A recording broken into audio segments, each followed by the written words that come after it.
Hello again. Hi, welcome to another Desperate House Sitters podcast. We are in the Hillaries, north of Perth, Western Australia, and today we want to talk about the second house that we just took over 2 weeks ago.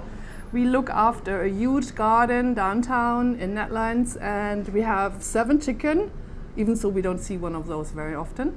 And 2 hand-raised doves to look after. Yeah, and some... 2 aquariums. 2 aquariums. Saltwater and freshwater. Freshwater. Yeah. And a huge garden to look after. And a pool to look after. And you know, as we are desperate. No, we are not desperate. I mean, but this is a little bit desperate, isn't it? It is a little bit desperate. Why is it desperate? It's desperate because it wasn't very organised. So, very busy family and with children. And so they have a lot packed into their lives, and as a result then unfortunately they don't make their lives easier because they're not very organized. Yeah, so we are into the situation that the house is nice, the people are very friendly, really everything fine, in spite of all the work that's extra work which shouldn't be there. Let's start with this wonderful pool. So the pool, now the moral of this story is you need to have really good equipment, and you need to maintain it in a really good way to make it as easy as possible for yourself. The situation here, not that. Just the opposite. So you have a wonderful pool, but you have palm trees around, and these palm trees are producing fruits, and you don't let them cut off, so they drop into the pool. And as Perth is the windiest city in the world, you can imagine how many of these palm fruits we have every day in the pool. So we observed this, I think 1 or 2 days, isn't it, with heavy winds, and we had about, 100 of them in a day inside the pool. You know, this and guess what? Little fruits. Guess what? The vacuum cleaner that cleans the pool doesn't like the fruit. No, he doesn't like it. So he's going, I'm stuck. I can't do my cleaning. So wherever he was going around, he of course had one of those fruits in his mouth and then stopped cleaning. Yeah. And what do? We have to look after the pool, and so the pool is not going to run open. How do you say that? The saltwater chlorine is not getting into a level. The chemical balance of the pool wasn't right because it wasn't doing its job. So we had to get in the pool. Yeah, we had to get in the pool and get them all out, which was really difficult because the pool was quite steep. So I ended up grabbing them out with my toes. Toe exercise, including. So we got them all out after 2 hours work, maybe. Oh, easily. Yeah. Decided to cover the pool then. We said, okay, if we cover the pool, maybe, we have a chance to, one day swim the pool. But then the next day, the whole cover was full with palm fruits. Then, okay, we decided probably we don't want to do this every day because we will be busy 1 or 2 hours doing that. So we kept the pool covered. But now we have the situation that some of the palm fruits make their way through at the edges. And this bloody vacuum cleaner gets blocked all the time. Again. So you could actually spend hours and hours a day, let's go and check the vacuum cleaner. That would be a new job, wouldn't it? Like, you are the guard of the vacuum cleaner in the pool. Full-time job. But so we decided, we're not going to do it. Nope. So in the end, we had we had 3-4 days where it was really hot. I mean, we mean hot. Really, really We're hot. We're talking 40 degrees over it. And so we were so hot, we were like, we really could do with cooling off in this pool. Although the water was so warm, it wasn't much of a cool off. Mm-hmm. And what did we do? We didn't go in, so we had a shower. Well, I kind of got in and got the brush in. Yeah, you did. I did. And try to give the little vacuum cleaner a hand. Yeah, but still we could do this every day, so we decided, okay, we have every couple of days we have a look at it, so it's not going on the edges. So on face value, having a pool with your house, it sounds lovely. Yeah, but make sure it's covered. Make sure that actually it has, the equipment. No fruits coming from above. And the equipment to actually do a really great job of taking care of it. Otherwise you will be busy all the time. Anyway, so we have 7 chicken to look after and 2 doves. These doves are hand raised, so they want to be next to you because they're asking for food all the time, pooing everywhere. Mm-mm. Yeah, lovely. Lovely. And let's talk about the chicken coop. Mm-hmm. The chicken coop is long and narrow. And today I actually had a reason to get into the chicken coop Now, unfortunately, I can't actually demonstrate to you the position I had to get myself into to No, get better in not. there. Better not. However, I had to lie on the ground, squeeze through a tree trunk and the actual chicken coop bit of it to actually get into the coop itself, to be able to fix the ladders to go so the chickens can climb up to go in to go to sleep. Because they managed to push it away and couldn't get into their bed, so we had to do that. And then we've had a temperamental hen who all she wants to do is sit on her nest, didn't even want to eat.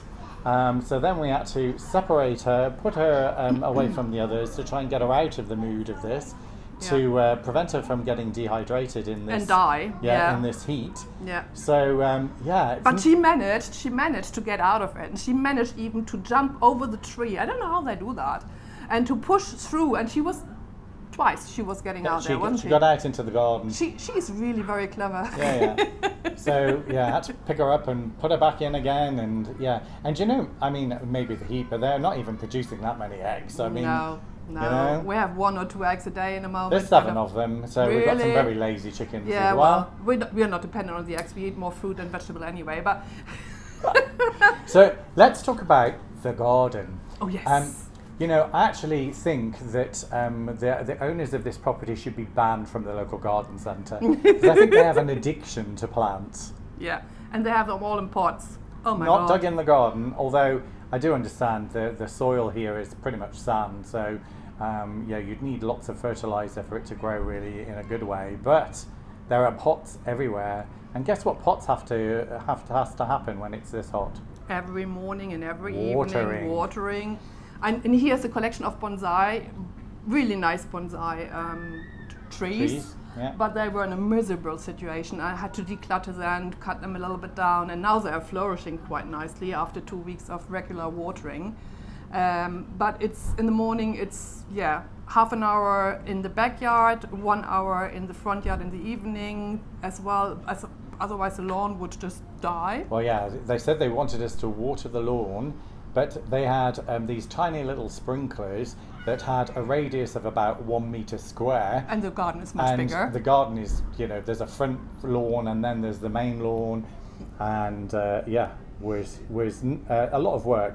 So we managed to persuade the owners to let us go out and buy a sprinkler that actually was $15. Yeah, $15, and it actually has a 348 square meter radius. Yeah. So that's much better. And now we tell you the lawn is growing that high. So he'll have to mow it when he comes back. Yeah, and unfortunately he locked the garage, so we can't do the mowing. So.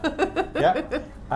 In addition to that, it also, they do have some irrigation. They call it retrick here, but it's not that effective. And we have to do extra watering for the fresh planted citrus trees, and I think there was as well other citrus trees, and we have to hand water them on top of that. To all this, I don't know, maybe 50 pots of plants.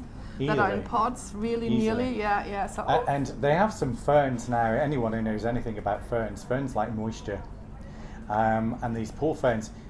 When we were taking over, he said, they keep dying. I don't know why. I said, well, how often you water them? I said, because they need to be watered every day. At the property I used to have in the UK, I had several ferns and they need lots of water. Yeah, now we water them. And all of a sudden, they're growing! Yay! Funny that, isn't it? Yeah. So we figured out that all the plants that we are watering now since 2 weeks, they got fresh leaves, they have got flowers.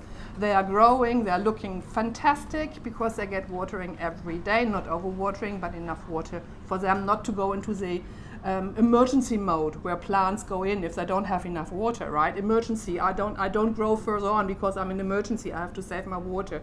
So when they come back, they have a jungle. Yeah, and also there was they've got a pond at the front, and there was a poor dead fish in the pond, but the problem was the pond was overgrown with lilies, and lilies are beautiful, but they are very prolific, and then they can take over, and then they reduce the oxygen levels in the water. And on top of that, the sprinkler and fountain. The fountain. A solar fountain didn't work.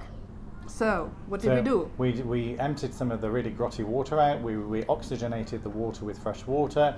We cleaned out the fountain. We reduced the lilies in there to make it a little bit better. It was a jug work. Ooh, Yeah. very dirty and stinky. Yeah.